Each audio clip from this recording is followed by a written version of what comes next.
நிச்சயமாக அந்த பாரதியுடைய வெற்றி எவ்வளவு முக்கியமான ஒரு வெற்றி என்பதை நீங்க தெரிஞ்சுக்கோங்க. அது பாரதியுடைய வெற்றி, ஏது சின்னத்துடைய வெற்றி, நம்முடைய வெற்றி, உதயசூரிய சின்னத்துடைய வெற்றி. இங்க வாரியப்பாடிலே நம்ம வெற்றி பெற செஞ்சாக வேண்டும். வெற்றி வாய்ப்பு நடந்திருந்தாலும் இந்த வாரியப்பாடி தொகுதிக்கு நம்முடைய திராவிட மாடல் அரசு பல்வேறு திட்டங்களை சாதனைகளை செஞ்சு கொடுத்திருக்கிறோம். இன்னைக்கு நான் மீண்டும் உங்களை சந்திச்சு நீங்க மக்களை சந்திச்சு வாக்கு கேட்க போறீங்கன்னா இந்த தொகுதிக்கு பல்வேறு திட்டங்களை செஞ்சு கொடுத்திருக்கிறோம் அப்படிங்கிற அந்த உரிமையோடு போய் கேளுங்க. வாரியப்பாடி அரசு மருத்துவமனை 24 கோடி ரூபாய் நம்முடைய முதலமைச்சர் ஒதுக்கீடு கொடுத்து இன்னைக்கு அது விரிவாக்கம் செய்யப்பட்டிருக்கு. 18 கோடி ரூபாய் மதிப்பீட்டுல ஆவாரங்குப்பம் பாலம் கட்டப்பட்டிருக்கு. 22 கோடி ரூபாய் மதிப்பீட்டுல அம்பலூர் பாலம் கட்டி கொடுத்திருக்கோம். ஆலங்காயம் முதல் ஜபராமத்தூர் வரைக்கும் சாலை விரிவாக்கம் செய்யப்பட்டிருக்கு. 3 கோடி ரூபாய் மதிப்பீட்டுல புது இண்டோர் ஸ்டேடியம் விளையாட்டு அரங்கம் அமைக்கப்பட்டிருக்கு. 32 கோடி ரூபாய் மதிப்பீட்டுல ஆவாரங்குப்பம் திம்மம்பேட்டை மேம்பாலம், அதே மாதிரி அம்பலூர் எக்லஸ்புரம் மேம்பாலம், அதே மாதிரி ராமநாயக்கன்பேட்டை மற்றும் அம்பலூர்ல புதிய செக் டேம், இதெல்லாம் நாம செஞ்சு கொடுத்திருக்கக்கூடிய திட்டங்கள் சாதனைகள். இந்த திட்டங்கள் சாதனைகள்லாம் தொடரணும்னா இன்னும் பல்வேறு திட்டங்கள் இந்த வாரியப்பாடி தொகுதிக்கு வரணும்னா மீண்டும் நம்முடைய முதலமைச்சர் முதலமைச்சர் ஆகணும். 2வது முறையாக முதலமைச்சர் ஆகணும். திராவிட முன்னேற்ற கழகம் ஆட்சி அமைக்கணும். செய்வோமா? அது மட்டும் இங்க வந்தோடனே உங்களுடைய வேட்பாளர் சில கோரிக்கைகள் வச்சிருக்கிறாரு. ஏற்கனவே சட்டமன்ற தொகுதிக்கான கோரிக்கைகள் கொடுத்திருக்கிறார். ஜாபராபாத் ஊராட்சிக்கு சமூக நல கூட வேண்டும். அதே மாதிரி ஜாபராபாத் ஊராட்சிக்கு சாலை மற்றும் கழிவுநீர் கால்வாய் வசதி தேவை.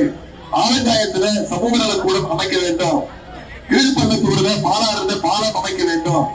தேவஸ்தானம் எடுப்பட்ட கிராமங்கள்ல புதுசா கழிவுநீர் கால்வாய் திட்டம் அமைக்கணும். வாணியம்பாடி நகராட்சியில இருந்தவர்கள் உணவுக்கு அஞ்சலி செலுத்துகின்ற வகையில மயான கட்டிடம் தேவை. வாணியம்பாடி நகராட்சி டீச்சர்ஸ் காலனி பகுதியில புது மேம்பாலம் தேவை. குருசிலாப்பட்டியில விளையாட்டு மைதானம் வேண்டும். ஜப்பான்புரம் சமுத்திரத்தில் உள்ள 100 ஏக்கர் ஏரியை மேம்படுத்தி சுற்றுலா தலமா அமைக்க வேண்டும் கோரிக்கை வச்சிருக்காங்க. இந்த கோரிக்கைகள்லாம் நிறைவேற்றணும்னா நீங்க ஃபாரூக் அவர்களை சையத் ஃபாரூக் அவர்களை வெற்றி பெற வச்சு சட்டமன்ற கட்சியினா நிச்சயம் உங்களோட கோரிக்கைகள் அனைத்தையும் செஞ்சு கொடுப்பாங்கிற வாக்குறுதியை நான் கொடுக்கிறேன். இந்த தொகுதி நான் சொல்ல தேவையில்லை. இங்க அதிக சிறுபான்மை மக்கள் அதிகம் நிறைந்த பகுதி. திராவிட முன்னேற்ற கழகம் என்னைக்குமே உங்களோட நிக்கிற ஒரு இயக்கம். உங்களுடைய சிறுபான்மை மக்களுக்கு காவல் அரணாக இருக்கக்கூடிய இயக்கம் திராவிட முன்னேற்ற கழகம். அதிமுக இன்னைக்கு பாஜகவோடு சேர்ந்து சிறுபான்மை மக்களுக்கு தொடர்ந்து பல்வேறு வகையில துரோகங்களை செஞ்சுட்டு வராங்க. ஒன்றிய அரசு 2019ஆம் ஆண்டு ஞாபகம் இருக்கும். ஒன்றிய அரசு சிறுபான்மை மக்களுக்கு எதிராக CAA சட்டத்தை கொண்டு வந்தாங்க. அப்போ இருந்து அதிமுக அடிமைகள் அந்த சட்டத்தை ஆதரிச்சாங்க. நான் அடிக்கடி பெருமையா சொல்வது உண்டு. நான் பொது வாழ்க்கைக்கு வந்து முதல்ல ஒரு போராட்டத்தில் ஈடுபட்டு கைது செய்யப்பட்ட, எதுக்கு தெரியுமா? அந்த CAA சட்டத்தை கிழிச்சு போட்டு அதற்காக கைது செய்யப்பட்டவனா இந்த உதயநிதி. அந்த உரிமையோடு உங்களை சந்திக்க நான் வந்திருக்கிறேன். ஆனா இன்னைக்கும் அதிமுக பாஜகவுக்கு அடிமையாக இருந்து சிறுபான்மை மக்களுக்கு இன்னைக்கும் தொடர்ந்து துரோகத்தை செஞ்சுட்டு வராங்க. ஆமா, சிறுபான்மை மக்களுக்கு தொடர்ந்து பல்வேறு திட்டங்கள் செஞ்சு கொடுத்திருக்கிறோம். தொழில் முதலீட்டு கழகம், சிறுபான்மையினருக்கு தனி தொழில் முதலீட்டு கழகம் மூலம் 260 கோடி ரூபாய் அளவுல கடன் வழங்கப்பட்டிருக்கு. ஹஜ் யாத்திரைக்கு போகின்ற இஸ்லாமியர்களுக்கான மானியம் இன்னைக்கு 10 கோடி ரூபாயாக உயர்த்தப்பட்டிருக்கு. 3.5% உள் ஒதுக்கீடு கொடுத்தது டாக்டர் கலைஞர் அவர்கள் தான் சிறுபான்மை மக்களுக்கு. உலமாக்களுடைய ஓய்வூதியம் 3000 ரூபாய் இருந்தது, பல வருட கோரிக்கை. அதை 5000 ரூபாய் உயர்த்தி கொடுத்தது நம்முடைய திராவிட மாடல் அரசு.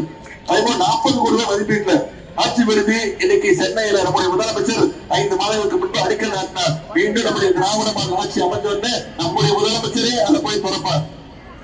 அத்தனை பேருக்கும் நான் ஒரு வேண்டுகோள் வைக்கிறேன். வந்திருக்கக்கூடிய திமுக நிர்வாகிகள் அத்தனை பேருக்கும் ஒரு முக்கியமான வேண்டுகோள். திமுக வேட்பாளருடைய வெற்றி எவ்வளவு முக்கியமோ அதே மாதிரி நம்முடைய கூட்டணி கட்சியுடைய வேட்பாளர் வெற்றி மிக மிக முக்கியமானது. அந்த வகையில இன்னைக்கு IUML கட்சியுடைய வெற்றி வேட்பாளர் அண்ணன் சையத் ஃபாரூக் அவர்களுக்கு ஏனி சின்னத்துல அடுத்த 23 நாட்கள், இன்னைக்கு தேதி 1ஆம் தேதி, 23ஆம் தேதி தேர்தல். அடுத்த 23ஆம் தேதியோ நம்ம தேர்தல் பிரச்சாரத்தில் ஈடுபட்டு உங்க பகுதியில் இருக்கக்கூடிய ஒவ்வொரு வாக்காளரையும் சந்திச்சு நீங்க வாக்கு கேட்டு மாணவர்களுக்கு, கல்லூரி மாணவர்களுக்கு இலவச லேப்டாப் திட்டத்தை அறிவிச்சு ஒரே மாதத்துல நம்ம முதலமைச்சர் கொடுத்திருக்கிறார். அது மட்டும் இல்ல, நான் முதல்வர் திட்டம் 48 பேருக்கு 48 லட்சம் பேருக்கு பயிற்சி கொடுத்து வேலை வாய்ப்பு 3 லட்சம் பேருக்கு வேலை வாய்ப்பு கொடுத்திருக்கிறோம். கலைஞர் மகளிர் உரிமைகள் திட்டம் தெரியும். இன்னைக்கு 1,31,00,000 மகளிருக்கு மாசம் 1000 ரூபாய் நம்முடைய முதலமைச்சர் உரிமை திட்டத்துல வாங்கிட்டு இருக்காரு. அந்த திட்டத்தை எப்படியாவது நிப்பாட்டணும்னு தேர்தலை காரணம் காட்டி நிப்பாட்டணும்னு பலர் முயற்சி பண்ணாங்க.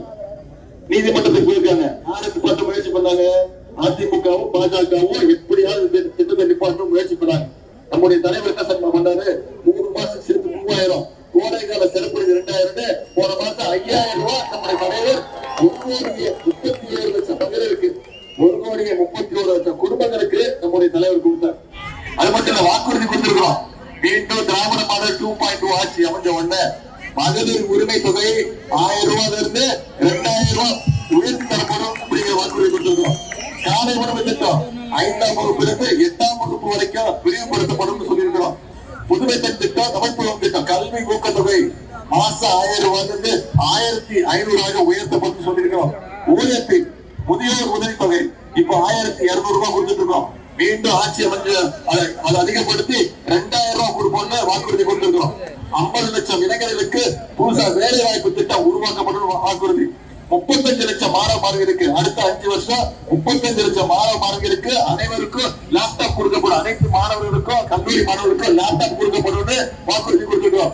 மகளிர் சுயமை கொடுக்கறதுக்கு எந்தவித பிணையும் இல்லாம எந்தவித கேரண்டியும் இல்லாம 5 லட்சம் வரைக்கும் கடன் கொடுக்கப்படும் வாக்குறுதி கொடுத்திருக்கிறோம். அது மட்டும் இல்ல, அடுத்த 5 ஆண்டுகள்ல 10 லட்சம் கலைஞர் கனவு இல்லத்தை கட்டி வீடற்றோருக்கு வீடு கொடுக்கப்படும் வாக்குறுதி கொடுத்திருக்கிறோம்.